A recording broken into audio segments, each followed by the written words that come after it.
A melhor versão da Bíblia que os homens tiveram. A Bíblia de 1775. E ela tem em algum lugar, ela ainda está como registro, em seu texto, verdades tão subliminares, tão maravilhosas, que tanto servem para a humanidade. Mas no final do século XVIII, religiosos poderosos se reuniram para pegar texto como esse e trancafiá-lo, e subjugá-lo, e trabalhar para modificar essa verdade, essa narrativa. A Bíblia de 1775. Havia muitas dessas Bíblias, e os seus textos, muitos foram apagados, muitos foram manipulados, alguns foram acrescentados, e eles trouxeram uma versão moderna, diferente, em que os textos não foram traduzidos, mas transliterados, e o significado que mudou não é uma questão de linguagem, foi de propósito, para dominar as massas, pondo coisas na Bíblia que não existem e no seu sentido original nunca existiu. Em primeiro lugar, na Bíblia de 1775, havia textos que enfatizavam que o divino, o espiritual, o poderoso está dentro de nós, sem a necessidade de instituições, de religiões, de denominações. Esse é o diferencial. Sem necessidade de ter de compartilhar, de estar com grupos de pessoas para invocarem juntos esse poder divino, não. Mas o próprio Messias falou que o reino de Deus está dentro de nós. Ele mesmo disse: orarás ao teu pai em secreto, e o teu pai que te vê em secreto te recompensará. Mostrando que está dentro de nós mesmo. E não, o reino de Deus não vem com aparência exterior. E a Bíblia de 1775, ela citava livros que foram apagados, que foram removidos da história, livros importantes.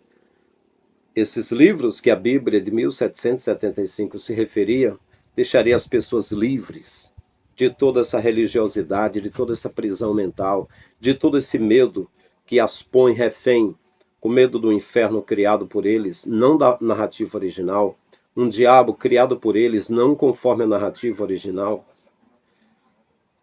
Você próprio tem o seu diabo dentro de você, a sua natureza pecaminosa. Você pode escolher fazer o mal ou fazer o bem. Mas eles puseram um diabo externo com poderes tão magnéticos e poderes tão hipnóticos que consegue emaranhar a sua mente, a sua consciência e amarrá-lo com cordas. Isso não é verdade, né? Por exemplo, o nome de Deus original foi totalmente apagado das Bíblias. Totalmente. Se tiraram a autoridade do nome do Criador, imagina das outras coisas. Passaram a autoridade que era do nome do Criador sobre todas as coisas, sobre todas as pessoas, e com acesso dentro do coração de cada pessoa, e puseram essa autoridade em instituições, para serem medianeiras, para terem mediadores, para terem pessoas para instruir o caminho do divino, para ensinar as pessoas a buscarem um lugar de adoração para irem adorar. Veja só que maldade, né? E você sabe que é verdade na sua consciência, você vê que isso é a realidade, mas cabe à tua escolha, você escolher o caminho certo. Então, o seguinte, Deus, como você conhece, eles pegaram o nome do criado da Grécia, Zeus, né? Que é uma divindade maior. Não é o Criador, mas eles botaram Deus Senhor, por exemplo. O Senhor é Baal. Eles colocaram Senhor, uma autoridade, para representar o Criador. E até no inglês, o nome de Deus chama de God, que ao contrário é dog, que é cão. Veja o que aconteceu. O nome original foi blasfemado, foi retirado, afastado. Então veja só, Deus ele era abrangente com todas as pessoas do mundo. A Bíblia de 1775 mostrava que o Criador, ele não tinha problema com as nações, ele ama, todos foram criados por ele. Essa é a realidade, foram criados por eles. Até Era o Deus, mesmo que a Escritura mostrava, dos próprios sumerianos e de outras civilizações antigas. Mas esse Deus da religião é muito exclusivo. E é um Deus que ele é um Deus modulado pelos líderes, né? Então, a Bíblia de 1775 mostrava exclusivamente que nós não precisamos de templos, de igrejas, de divindades. Está dentro de nós o reino de Deus. Não precisamos de mediadores, não precisamos de hierarquias. Aí se ensina na Bíblia que o céu é uma hierarquia e que aqui na terra e nas igrejas tem hierarquia para obedecermos. Mas o ensino original do Criador na Bíblia é que não tem essas hierarquias. É o Criador diretamente com cada uma de suas criaturas. Sem precisar de nada mais. Em qualquer lugar, nós estamos conectados com o Pai. Podemos fazer o que gostarmos, viver a vida que quisermos. Mas vem aquela pergunta. Mas se eu deixar de ir para a igreja, como é que eu vou me reunir? Para com isso.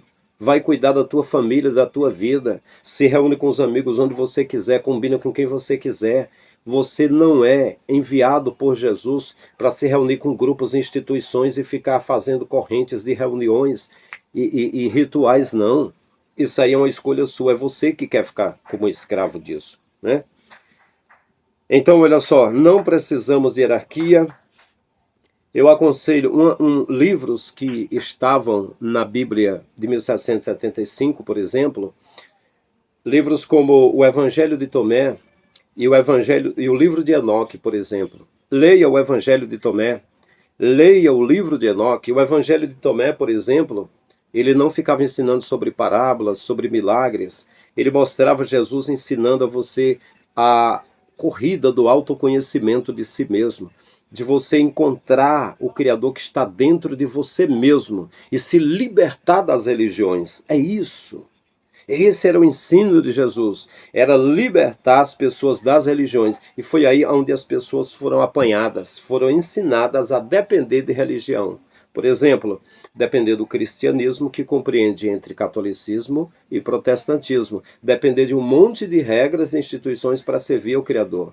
Você está muito longe de servir ao Criador dessa forma. Está servindo a homens e a instituições. Então leia o Evangelho de Tomé. Então é isso. Eu quero que você veja esse vídeo comigo. Eu quero que você diga o que você acha. Não pense que é uma mensagenzinha do Zap.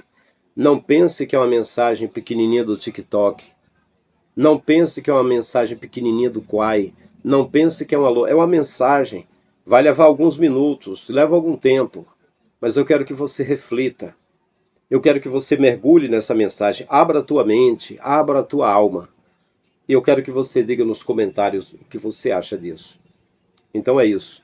Vamos para o vídeo. Escondido à vista de todos, enterrado profundamente na história, encontra-se uma versão da Bíblia que provavelmente você nunca viu antes. A Bíblia de 1775. Um texto que, durante séculos, guardou em suas páginas versículos, ideias e revelações capazes de remodelar tudo o que pensamos saber sobre o cristianismo. Mas hoje, essas palavras se perderam no tempo, alteradas, censuradas. Por quê? Quais verdades eram tão perigosas, tão disruptivas, que precisaram ser apagadas da própria Bíblia? A Bíblia que lemos hoje, aquela presente em igrejas e lares ao redor do mundo, não é a mesma de 1775. E não é por erros de impressão ou diferenças inocentes de tradução. As mudanças foram muito mais deliberadas. A Bíblia de 1775 e muitas outras semelhantes continham versículos que desafiavam diretamente a narrativa da igreja estabelecida. Esses eram versículos que o fariam questionar tudo: a igreja, seu relacionamento com Deus e talvez até mesmo a própria natureza da divindade. Quem decide o que entra na sua Bíblia? Não é uma escrita divina nas nuvens. São homens poderosos com agendas. Eles moldaram a Bíblia ao longo dos séculos, decidindo quais partes você tem permissão para ver e quais partes são convenientemente deixadas de fora. Um trecho-chave encontrado na Bíblia de 1775 fala de uma relação muito diferente entre a humanidade e Deus. Não era o Deus distante e hierárquico que a maioria de nós é ensinada a adorar. A Bíblia de 1775 sugeria que o divino não está acima ou além de você, mas dentro de você. Uma ideia radical, certo? Se o divino está dentro de você, isso muda tudo. Isso lhe dá poder, torna a igreja institucional desnecessária. E é exatamente por isso que esses versículos foram removidos. No final do século XVIII, líderes religiosos, figuras políticas e estudiosos estavam debatendo silenciosamente o que era muito perigoso para ser incluído na Bíblia. Eles não estavam discutindo pequenos detalhes gramaticais.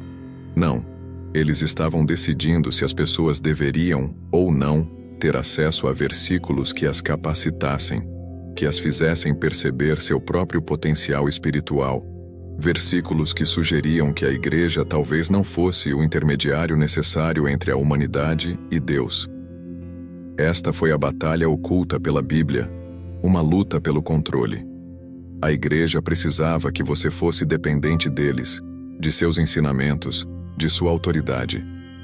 Eles não podiam correr o risco de permitir que você acreditasse que tinha uma conexão direta com Deus. E assim, a Bíblia de 1775 foi alterada, mudada de maneiras que a maioria das pessoas nem percebe. Palavras foram apagadas, passagens omitidas, e em seu lugar, uma versão das Escrituras que reforçava a obediência, hierarquia e controle. Grave isso. A Bíblia nunca foi apenas um texto religioso. Ela também era uma ferramenta de controle.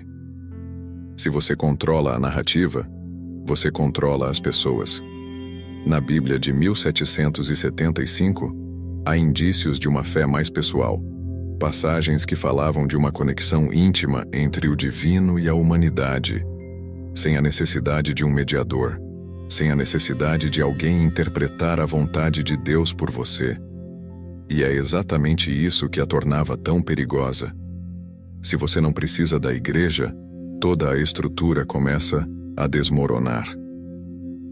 Ao longo da história, conselhos de oficiais da igreja, tradutores e figuras políticas tomaram decisões cruciais sobre o que ficava na Bíblia e o que não ficava. Essas não eram apenas discussões teológicas, eram decisões que tinham enormes consequências sociais e políticas. A remoção de versículos-chave não se tratava apenas de orientação espiritual. Era sobre manter o controle sobre as massas. Quando você tira a capacidade de uma pessoa questionar, você a mantém na linha. Então, o que exatamente foi removido? Um exemplo gritante é a manipulação do nome original de Deus. Na Bíblia de 1775, o nome usado para Deus era muito mais complexo e pessoal do que aquele com o qual estamos familiarizados hoje. A mudança na tradução não foi apenas uma escolha linguística. Ela alterou todo o entendimento de quem é Deus. Em vez de um Deus profundamente pessoal e acessível, acabamos com uma figura distante, inatingível e, muitas vezes, irada. Isso não foi coincidência. Foi uma mudança planejada que tornava as pessoas mais obedientes, mais dependentes dos líderes religiosos para interpretar o divino para elas. E não parou por aí. A Bíblia de 1775 continha referências a textos e livros que foram apagados da história. Livros perdidos que ofereciam perspectivas radicalmente diferentes sobre o cristianismo, como o Evangelho de Tomé ou o livro de Enoque. Estes faziam parte da tradição bíblica mais ampla, mas não chegaram ao corte final. Por quê? Porque ofereciam uma visão de espiritualidade mais focada no esclarecimento pessoal e menos em seguir regras religiosas rígidas. Esses livros e versículos não foram removidos porque eram falsos. Foram removidos porque eram inconvenientes. Eles davam poder demais, independência demais e faziam perguntas que a igreja não queria que você fizesse. Por exemplo, o nome de Deus. É um dos aspectos mais centrais de qualquer texto religioso, especialmente da Bíblia. Mas, e se eu te dissesse que o nome de Deus que usamos hoje nem chega perto do que está escrito em alguns dos manuscritos bíblicos mais antigos? Isso mesmo. O nome de Deus foi alterado, mal traduzido e, em alguns casos, completamente removido.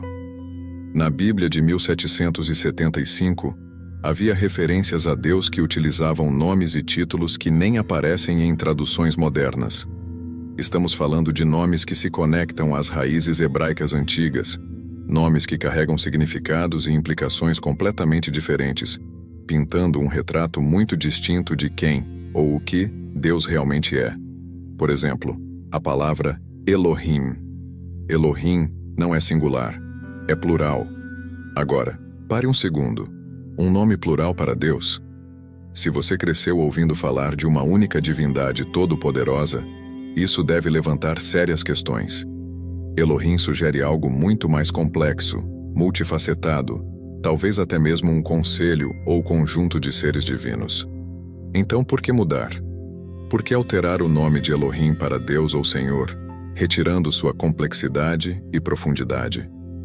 A resposta está no controle. Simplificar o nome, reduzindo Deus a uma figura singular e autoritária, reforça um sistema onde uma única igreja ou autoridade pode afirmar falar diretamente em nome dessa divindade singular.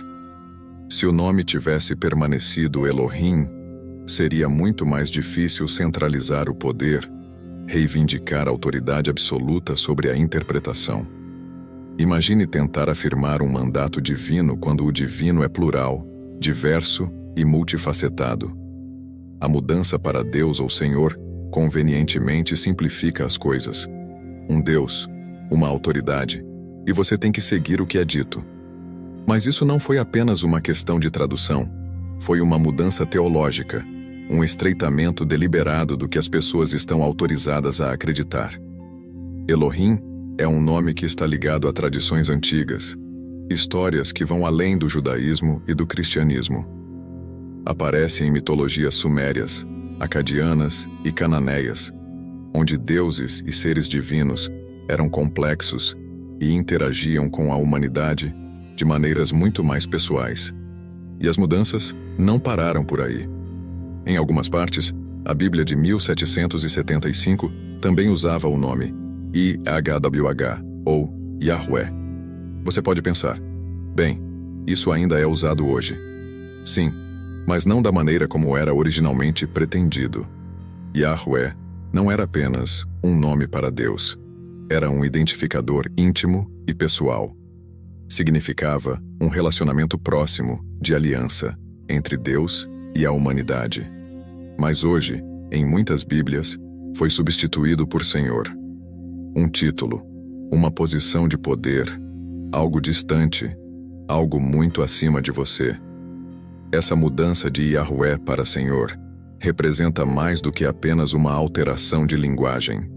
Representa uma mudança em como você deve se relacionar com Deus. Move você de um relacionamento próximo e pessoal com o divino para ser apenas mais um súdito em um reino. A Bíblia de 1775 preservava esses nomes mais antigos e íntimos de Deus. Ela dava às pessoas uma janela para uma versão da divindade que era mais acessível, mais humana e menos autoritária. Mas isso era um problema para as instituições da época. Se as pessoas sentissem que poderiam se conectar com Yahweh por conta própria, ou entender a profundidade de Elohim, não precisariam de padres, de intermediários. Poderiam buscar o relacionamento por conta própria.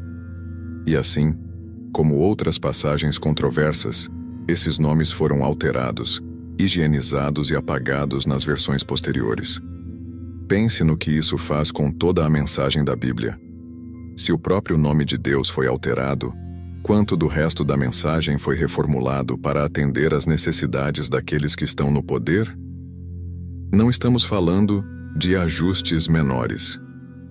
Trata-se de uma mudança fundamental em como você deve entender o divino. Existe uma razão pela qual isso não foi deixado em aberto. A verdade por trás desses nomes antigos desafia toda a tua estrutura do cristianismo moderno. Se Elohim significa múltiplos seres divinos, se Yahweh representa um relacionamento pessoal e acessível com o divino, então, toda a hierarquia construída ao longo dos séculos desmorona. De repente, você não precisa de uma igreja para mediar seu relacionamento com Deus. Você não precisa de líderes religiosos para interpretar a vontade divina por você. A conexão já está lá, esperando para ser redescoberta. E talvez esse seja o ponto. Talvez a razão pela qual esses nomes foram alterados, apagados e esquecidos seja porque os poderes que estão não queriam que você soubesse o quão próximo você realmente está do divino. Eles não queriam que você percebesse que seu entendimento de Deus poderia ser mais amplo, mais profundo e mais pessoal do que a imagem cuidadosamente construída que eles têm alimentado. Uma das descobertas mais chocantes não é apenas o que está nela, mas o que costumava estar e o que agora está ausente. Estou falando de livros inteiros da Bíblia, capítulos inteiros, histórias completas que foram simplesmente apagadas da versão moderna que conhecemos hoje. Estes são os chamados livros perdidos da Bíblia, e eles mudam tudo. Você pode estar se perguntando: como se perdem partes da Bíblia? Isso parece algo grande demais para ser simplesmente esquecido, não é?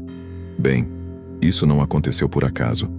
Foi intencional e começou com líderes da igreja, concílios e governantes políticos, que decidiram por diversas razões que certos textos eram controversos demais, perigosos demais, ou simplesmente não se encaixavam na narrativa que eles queriam impor. Mas esses livros perdidos, aqueles que foram removidos da Bíblia ou rotulados como apócrifos e empurrados para as margens, oferecem uma perspectiva completamente diferente sobre a espiritualidade. Eram textos que incluíam visões, profecias e ensinamentos que teriam alterado radicalmente a forma como entendemos o cristianismo hoje. Livros como o Evangelho de Tomé, o Livro de Enoque e a Sabedoria de Salomão. Estes não são escritos marginais. Eram respeitados e lidos pelas primeiras comunidades cristãs. Pegue o Livro de Enoque, por exemplo. Este texto antigo explora profundamente a história dos anjos caídos, as origens do mal e uma batalha cósmica entre o bem e o mal que vai muito além das narrativas tradicionais da escola dominical. Enoque foi levado ao céu e recebeu segredos que eram poderosos demais para os humanos comuns. Isso, por si só, já levanta muitas questões. Por que um livro como esse seria removido? Poderia ser porque ele expõe verdades que desafiam a narrativa tradicional.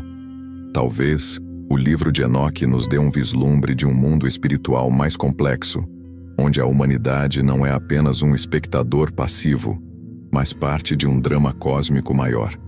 E então há o Evangelho de Tomé, um texto verdadeiramente revelador.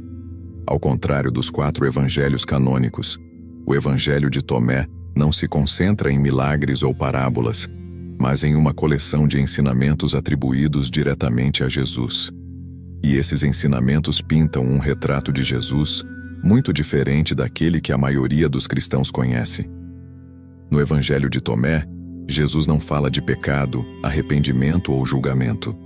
Ele fala sobre autoconhecimento, iluminação pessoal e a ideia de que o reino de Deus já está dentro de você. Não em algum céu distante, mas aqui, agora, dentro de cada pessoa. Essa mensagem, a de que a autoridade espiritual está em suas mãos, era perigosa. Ela ameaçava as fundações da igreja institucional. Então, o que eles fizeram? Removeram, enterraram, chamaram de heresia, qualquer coisa para garantir que você não o encontrasse. Porque se você encontrasse, poderia começar a se perguntar: por que essa mensagem não entrou na Bíblia oficial? Por que não ouvimos mais sobre esses evangelhos perdidos? A razão é simples: eles dão a você liberdade demais. Se você começa a acreditar que o divino está dentro de você, e não trancado em uma igreja, toda a estrutura de poder desmorona. A Sabedoria de Salomão é outro texto com uma história complicada. Este livro é conhecido por suas reflexões filosóficas profundas sobre sabedoria, justiça e a natureza de Deus. Ele fala sobre a alma imortal, a luta da humanidade para encontrar a sabedoria divina e até mesmo toca no pós-vida de maneiras mais místicas do que tradicionais. Mas, como os outros, foi excluído ou minimizado ao longo dos séculos. Por quê? Porque sugere que o conhecimento divino não é dado apenas a autoridades religiosas, é algo que qualquer pessoa pode buscar. O que resta hoje é uma versão altamente editada da Bíblia. Os livros perdidos nos mostram que havia tradições cristãs iniciais que abraçavam a autodescoberta, a iluminação pessoal e a ideia de que a divindade não estava trancada em um templo ou igreja. Era algo que você podia acessar diretamente. E essa é uma mensagem perigosa para qualquer instituição que queira controlar a narrativa. Esses livros não foram cortados porque eram longos ou desnecessários. Eles foram enterrados intencionalmente porque levantavam questões importantes. Questões sobre autoridade, sobre o que significa ter um relacionamento com o divino e sobre se fomos vendidos uma versão do cristianismo mais voltada para a obediência do que para a iluminação. Quando pensamos na Bíblia, um dos primeiros conceitos que vem à mente é o de inferno, um lugar de punição eterna, fogo e enxofre. Isso faz sentido para você? Por quê? Porque ofereciam uma visão de espiritualidade mais focada no esclarecimento pessoal e menos em seguir regras religiosas rígidas. Esses livros e versículos não foram removidos porque eram falsos. Foram removidos porque eram inconvenientes. Eles davam poder demais, independência demais e faziam perguntas que a igreja não queria que você fizesse. Por exemplo, o nome de Deus. É um dos aspectos mais centrais de qualquer texto religioso, especialmente da Bíblia. Mas, e se eu te dissesse que o nome de Deus que usamos hoje nem chega perto do que está escrito em alguns dos manuscritos bíblicos mais antigos? Isso mesmo. O nome de Deus foi alterado, mal traduzido e, em alguns casos, completamente removido. Na Bíblia de 1775, havia referências a Deus que utilizavam nomes e títulos que nem aparecem em traduções modernas. Estamos falando de nomes que se conectam às raízes hebraicas antigas, nomes que carregam significados e implicações completamente diferentes, pintando um retrato muito distinto de quem, ou o que, Deus realmente é. Por exemplo, a palavra Elohim. Elohim não é singular, é plural. Agora, pare um segundo. Um nome plural para Deus? Se você cresceu ouvindo falar de uma única divindade todo-poderosa, isso deve levantar sérias questões. Elohim sugere algo muito mais complexo, multifacetado, talvez até mesmo um conselho ou conjunto de seres divinos. Então, por que mudar? Por que alterar o nome de Elohim para Deus ou Senhor, retirando sua complexidade e profundidade? A resposta está no controle. Simplificar o nome, reduzindo Deus a uma figura singular e autoritária, reforça um sistema onde uma única igreja ou autoridade pode afirmar falar diretamente em nome dessa divindade singular. Se o nome tivesse permanecido Elohim, seria muito mais difícil centralizar o poder, reivindicar a autoridade absoluta sobre a interpretação. Imagine tentar afirmar um mandato divino quando o divino é plural, diverso e multifacetado. A mudança para Deus ou Senhor convenientemente simplifica as coisas. Um Deus, uma autoridade, e você tem que seguir o que é dito. Mas isso não foi apenas uma questão de tradução, foi uma mudança teológica, um estreitamento deliberado do que as pessoas estão autorizadas a acreditar. Elohim é um nome que está ligado a tradições antigas, histórias que vão além do judaísmo e do cristianismo. Aparece em mitologias sumérias, acadianas e cananeias, onde deuses e seres divinos eram complexos e interagiam com a humanidade de maneiras muito mais pessoais. E as mudanças não pararam por aí.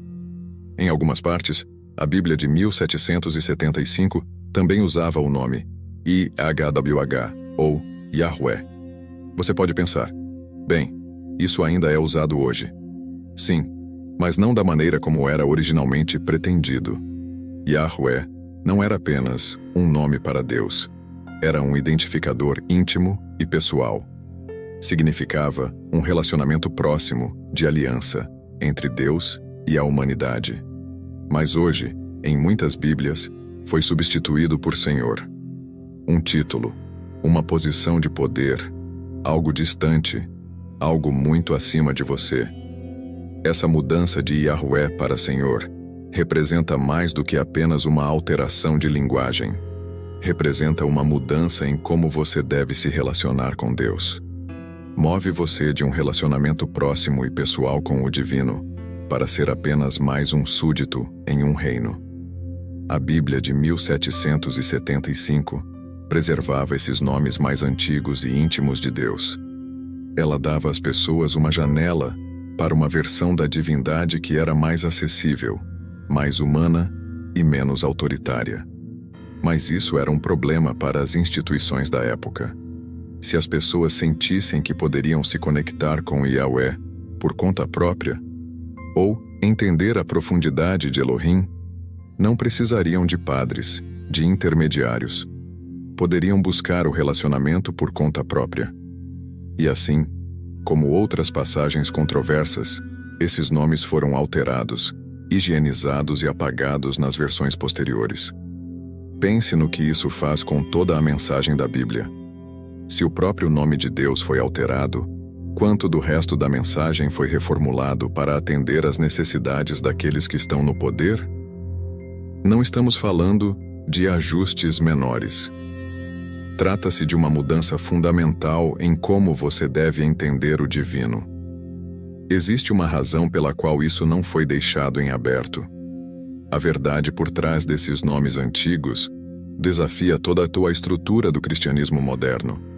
Se Elohim significa múltiplos seres divinos, se Yahweh representa um relacionamento pessoal e acessível com o divino, então, toda a hierarquia construída ao longo dos séculos desmorona. De repente, você não precisa de uma igreja para mediar seu relacionamento com Deus. Você não precisa de líderes religiosos para interpretar a vontade divina por você. A conexão já está lá, esperando para ser redescoberta. E talvez esse seja o ponto. Versões escondidas revelam algo diferente. Nelas, Jesus declara que o reino de Deus está dentro de você. Pare e reflita sobre isso. Não é algo externo. Não é controlado por uma autoridade religiosa. Não é um lugar que você alcança após a morte. Está aqui, agora, dentro de cada pessoa. Esse simples ensinamento transforma tudo. Se o reino de Deus está dentro de você, então você não precisa de uma igreja, de um sacerdote ou de um intermediário para acessá-lo.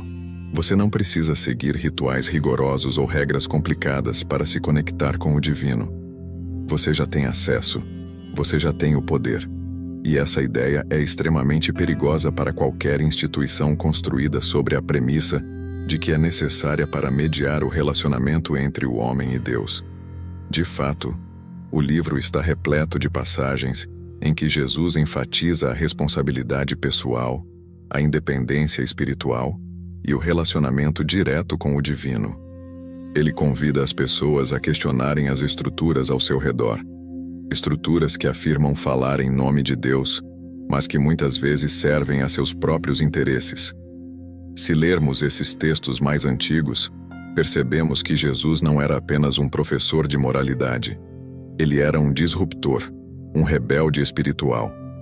Em suas interações com os líderes religiosos da época, ele constantemente apontava sua hipocrisia, sua obsessão com leis e regras em detrimento do amor e da verdadeira conexão espiritual. Ele os chamava de guias cegos, que desviavam as pessoas da verdadeira compreensão. Essa não era a mensagem de alguém que queria construir uma igreja. Era a mensagem de alguém que queria derrubar as barreiras entre as pessoas e sua liberdade espiritual. E é por isso que sua mensagem foi, e continua sendo, tão radical. Não era sobre seguir uma instituição. Era sobre se libertar de uma. Por que a igreja moderna ignorou ou minimizou esse aspecto dos ensinamentos de Jesus? Porque um Jesus que encoraja você a encontrar o reino de Deus dentro de si mesmo não serve aos interesses da igreja como intermediária. Um Jesus que empodera indivíduos a ter sua própria conexão direta com Deus não reforça a necessidade de sacerdotes, bispos e rituais complexos. E um Jesus que desafia a autoridade religiosa em cada oportunidade não se encaixa bem em um sistema que se baseia exatamente nessa autoridade. Jesus não aparece como o fundador de uma religião institucional. Ele é retratado como alguém que desafiava as tradições religiosas, rompendo com dogmas e priorizando o amor e a compaixão acima de tudo. Quando perguntado sobre o maior mandamento, ele não menciona leis específicas, rituais ou sacrifícios. Ele resume tudo em 2 princípios: amar a Deus e amar ao próximo como a si mesmo. Isso é tudo. Simples, poderoso e completamente contrário à complexidade doutrinária que surgiu mais tarde. Não há necessidade de dogmas elaborados ou de estruturas hierárquicas. O foco é na experiência espiritual direta, no propósito e na compaixão. Mas, ao longo dos séculos, o foco mudou. O que era uma mensagem de empoderamento e liberdade foi transformado em uma mensagem de obediência e controle. Isso não aconteceu por acaso. Quanto mais as pessoas se tornassem autossuficientes espiritualmente, menos precisariam de uma instituição para mediar essa experiência. Então, a Igreja promoveu interpretações que faziam o reino de Deus parecer algo inalcançável sem sua ajuda. Se analisarmos profundamente o que Jesus realmente ensinava, fica claro que sua mensagem era sobre despertar, não sobre obediência. Era sobre romper com sistemas que mantinham as pessoas dependentes espiritualmente, não criar novos. Talvez seja por isso que Jesus pareça tão diferente daquele pregado na maioria das igrejas hoje. Porque a verdadeira mensagem de Jesus era uma ameaça a tudo o que essas instituições estavam tentando construir. Quando consideramos o tema dos fins dos tempos ou do Apocalipse, é impossível ignorar como ele foi usado ao longo da história para incutir medo e controlar populações. A ideia do juízo final, da destruição do mundo, de céus e infernos aguardando o julgamento, tornou-se uma das narrativas mais dramáticas e aterrorizantes associadas à Bíblia. Mas aqui está a pergunta: essa versão que conhecemos é realmente o que foi originalmente transmitido? Ou, como tantos outros aspectos da religião organizada, foi moldada por séculos de interpretações que serviam a agendas específicas? Nas versões modernas, o Apocalipse geralmente é retratado como um evento assustador e devastador. O colapso do mundo, o julgamento final, onde apenas os eleitos entrarão nos portões do céu, enquanto o restante enfrentará tormentos eternos. Em textos originais, a imagem é muito mais sutil e esperançosa. O próprio termo Apocalipse vem da palavra grega apokalipsis, que significa revelação ou desvelamento. Não se referia originalmente à destruição literal do mundo, mas ao ato de revelar algo oculto, trazer verdades escondidas à luz. Em vez de um cenário apocalíptico de terror e destruição, o Apocalipse poderia ser entendido como uma transformação, o fim de um sistema de controle e o início de uma era de verdade. E se os fins dos tempos não fossem sobre o fim do mundo, mas sobre o fim da ilusão? O colapso de sistemas de poder e manipulação que mantiveram a humanidade distante de seu potencial divino. Essa ideia reformula toda a narrativa. De algo a ser temido, o Apocalipse torna-se algo a ser bem-vindo. Uma revelação das verdades mais profundas sobre a humanidade e sua conexão com o divino. O livro do Apocalipse, uma das peças centrais dessa narrativa, foi usado ao longo dos séculos como uma arma de medo. Dragões, bestas, pragas, o anticristo, todas essas imagens foram popularizadas para aterrorizar e subjugar. Mas se observarmos de perto, encontramos algo muito diferente. Sim, há conflito e caos, mas no centro do Apocalipse está a promessa de um novo céu e uma nova terra. É uma mensagem de renovação, não apenas de punição. Muitos estudiosos acreditam que o livro do Apocalipse não foi escrito como uma previsão literal do fim do mundo, mas como uma crítica simbólica ao Império Romano, um chamado à resistência contra a tirania. As passagens que descrevem a queda de impérios e bestas apocalípticas seriam metáforas para sistemas de opressão política e espiritual, não destruição global. Com o passar do tempo, no entanto, essa mensagem foi distorcida para se tornar uma visão literal de catástrofe, algo que gerava medo e incentivava a obediência cega. Mas a Bíblia revelada nos dá uma visão diferente. O Apocalipse como um desvelar, um despertar. Os sistemas de manipulação e engano, tanto espirituais quanto políticos, são o que colapsam, não o mundo físico.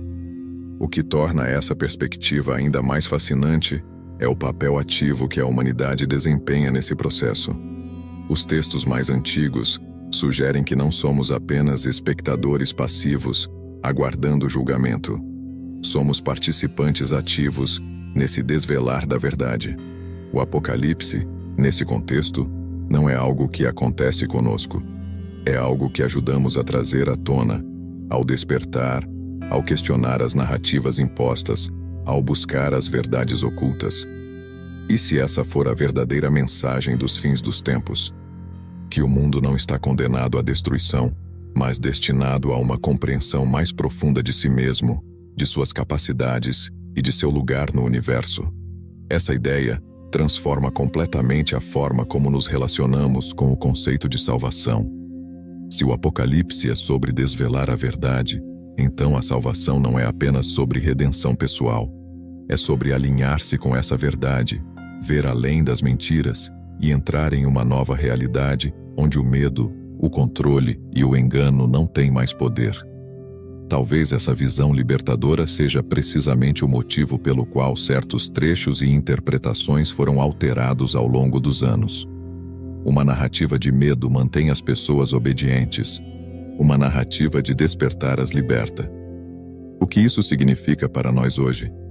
Significa que precisamos repensar tudo. Talvez o Apocalipse não seja algo a temer, mas algo a abraçar. Porque, se for realmente sobre desvelar a verdade, é o momento que a humanidade sempre esperou. O momento em que tudo o que foi escondido finalmente vem à luz. Isso nos leva a uma reflexão final. Será que estamos vivendo em uma época de apocalipse? Não no sentido de destruição, mas de revelação?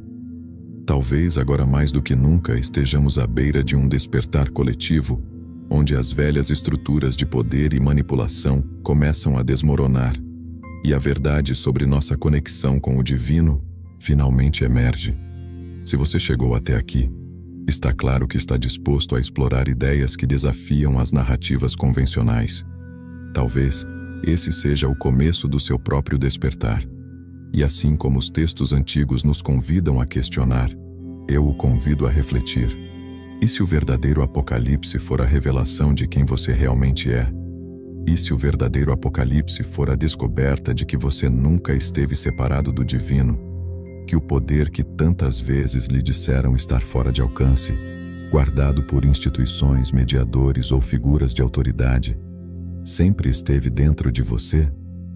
Não uma mensagem de medo, mas de empoderamento.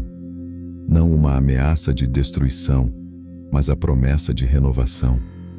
O próprio termo Apocalipse vem da palavra grega apokalipsis, que significa revelação ou desvelamento. Não se referia originalmente à destruição literal do mundo, mas ao ato de revelar algo oculto, trazer verdades escondidas à luz. Em vez de um cenário apocalíptico de terror e destruição, o Apocalipse poderia ser entendido como uma transformação, o fim de um sistema de controle e o início de uma era de verdade. E se os fins dos tempos não fossem sobre o fim do mundo, mas sobre o fim da ilusão? O colapso de sistemas de poder e manipulação que mantiveram a humanidade distante de seu potencial divino. Essa ideia reformula toda a narrativa.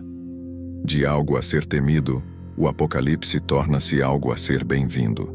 uma revelação das verdades mais profundas sobre a humanidade e sua conexão com o divino. O livro do Apocalipse, uma das peças centrais dessa narrativa, foi usado ao longo dos séculos como uma arma de medo.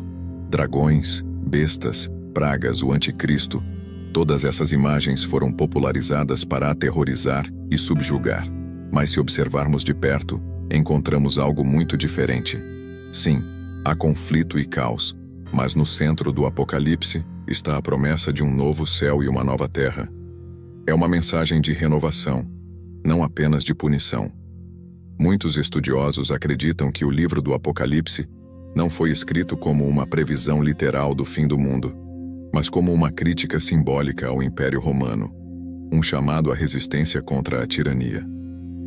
As passagens que descrevem a queda de impérios e bestas apocalípticas seriam metáforas para sistemas de opressão política e espiritual, não destruição global.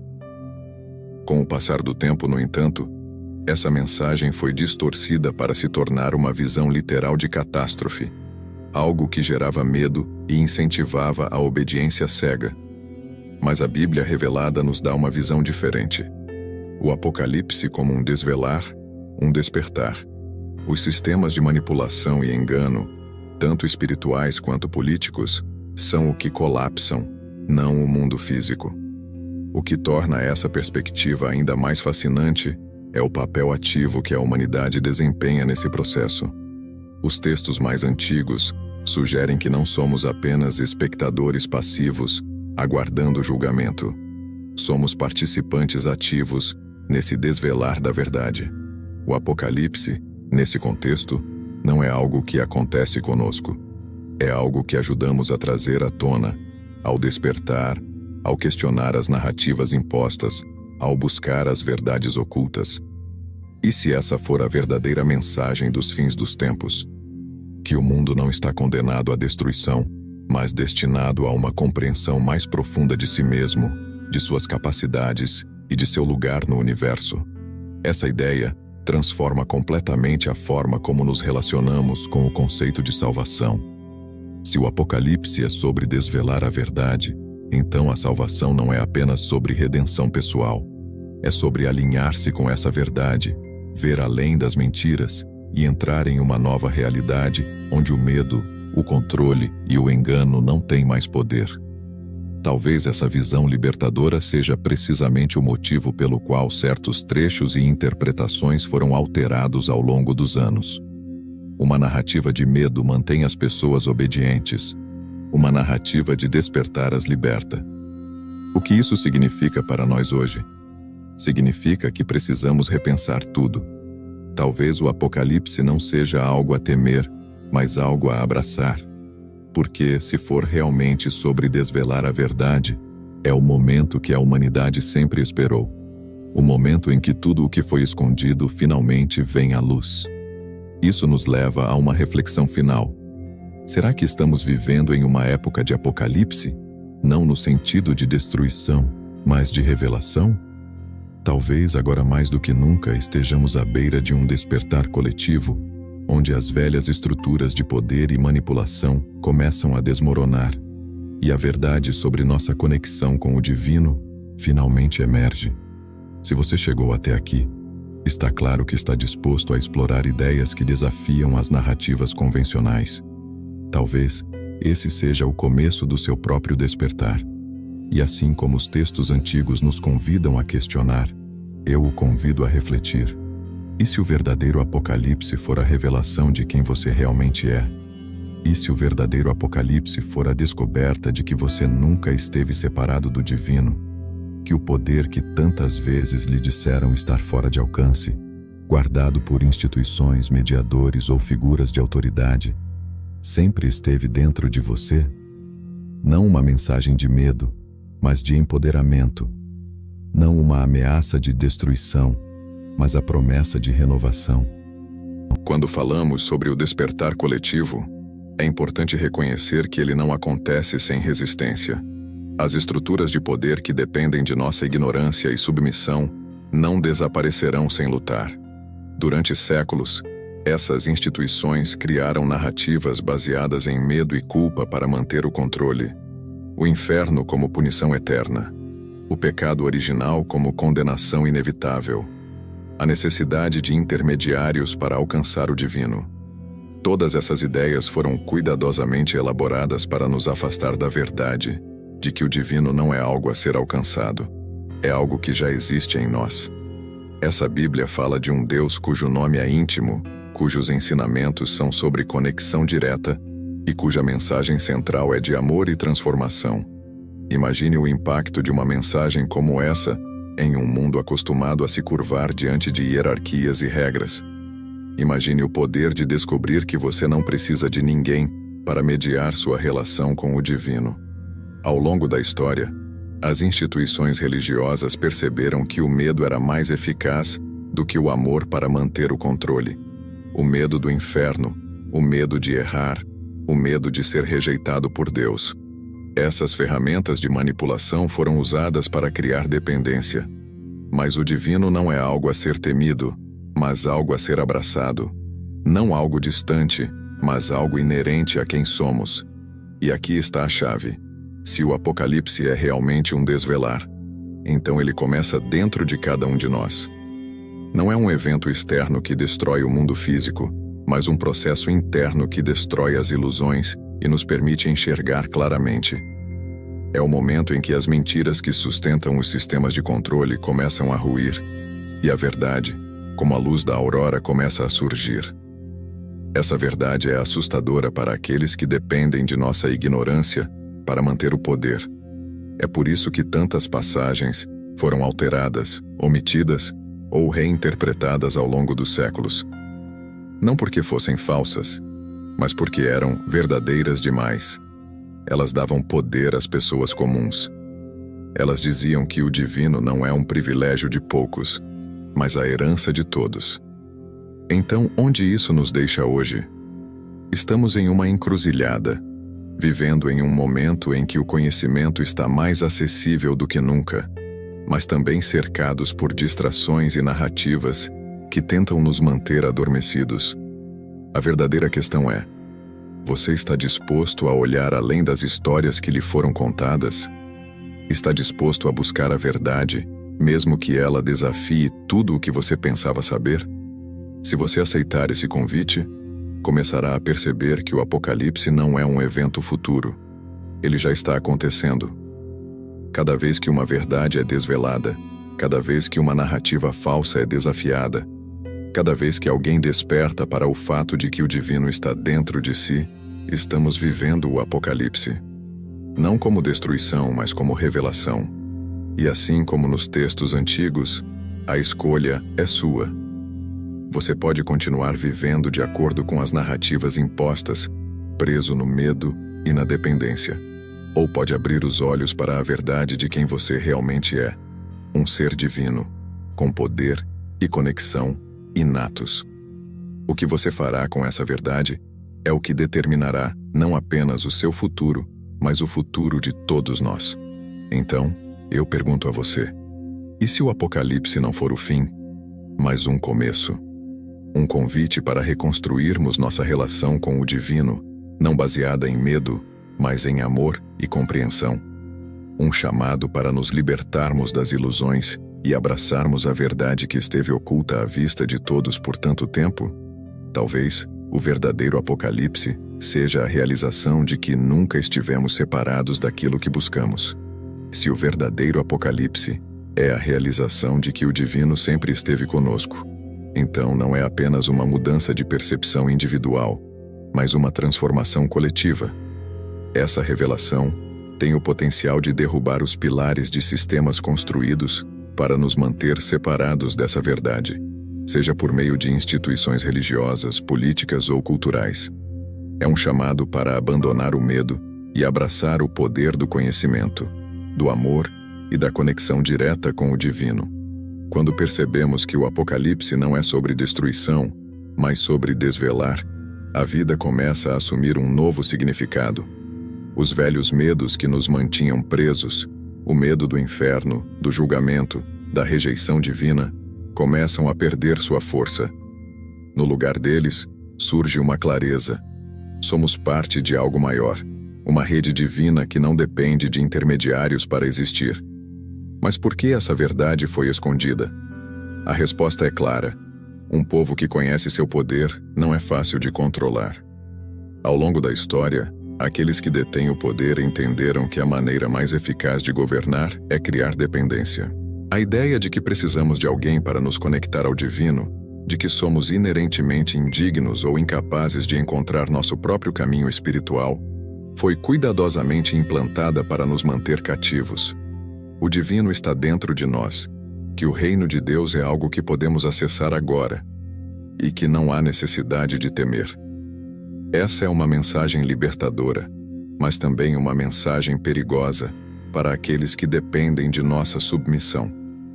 Se considerarmos a maneira como as narrativas do inferno, do pecado original e do Apocalipse foram manipuladas ao longo do tempo, fica evidente que elas não foram criadas apenas para guiar espiritualmente. Foram criadas para controlar socialmente. Essas ideias mantêm as pessoas presas em ciclos de medo, culpa e obediência, sempre olhando para fora de si mesmas em busca de salvação. Mas os textos mais antigos nos dizem algo muito diferente. Eles nos convidam a olhar para dentro, a reconhecer que o poder está conosco desde o início. Que o Apocalipse é, na verdade, o desvelar de nossa própria divindade.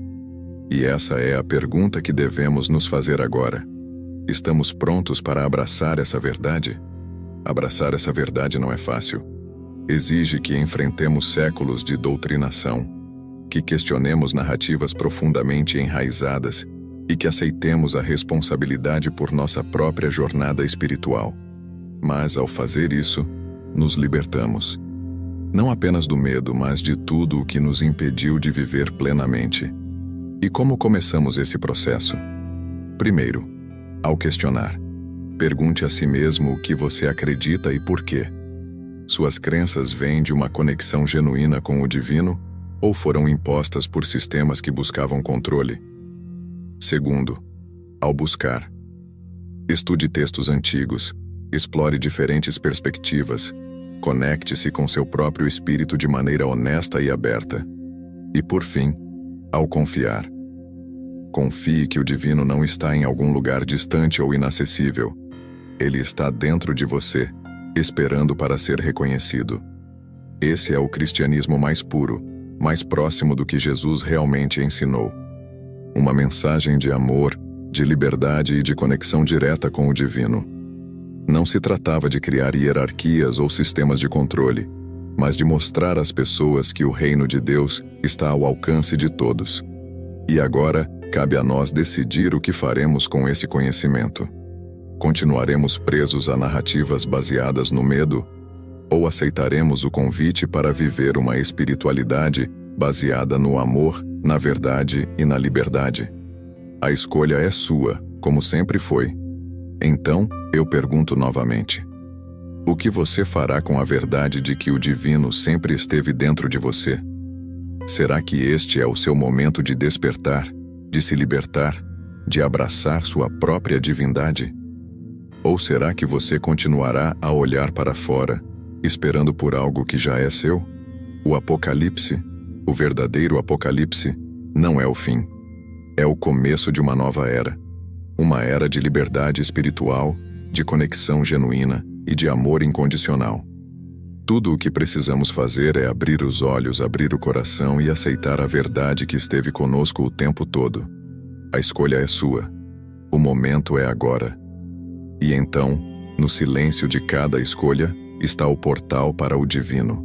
Não um portal físico, nem algo a ser conquistado com rituais ou sacrifícios, mas uma abertura interna.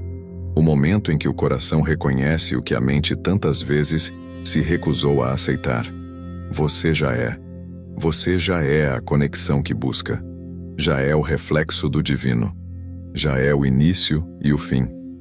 Tudo o que foi dito para afastá-lo dessa verdade, o medo, as hierarquias, os dogmas, são sombras que desaparecem diante da luz do conhecimento. E o conhecimento, quando verdadeiro, não se impõe. Ele liberta. Nos textos antigos, no eco do que foi silenciado, há uma sabedoria que nunca pode ser apagada. Essa sabedoria diz que o divino não está em templos distantes, mas em cada batida do seu coração. Que o reino de Deus não é uma promessa futura, mas uma realidade presente, esperando apenas o seu reconhecimento. Mas essa verdade não é confortável. Ela desafia. Ela pede coragem para abandonar o que é conhecido e mergulhar no vasto oceano do desconhecido. Porque saber que o divino está em você significa assumir a responsabilidade pela sua jornada. Significa deixar de culpar o mundo, as instituições ou até mesmo Deus. Significa olhar no espelho e enxergar a imensidão. E agora, diante desse convite, o que você fará? Permanecerá na segurança das narrativas que o mantém pequeno, ou ousará atravessar o limiar do despertar? A decisão é sua. Para aqueles que sentem o chamado, para os que sabem que há algo além do que nos foi ensinado, deixo este convite. O Ananda Shakti. Um caminho que não oferece respostas prontas, mas ferramentas para que você descubra as suas. Um espaço onde o despertar deixa de ser uma ideia e se torna uma experiência viva. Clique no link abaixo, permita-se lembrar quem você é e inicie sua jornada de volta ao divino. O Apocalipse, afinal, não é um fim. É o começo de tudo. Liberte-se pelo conhecimento, transforme-se pela percepção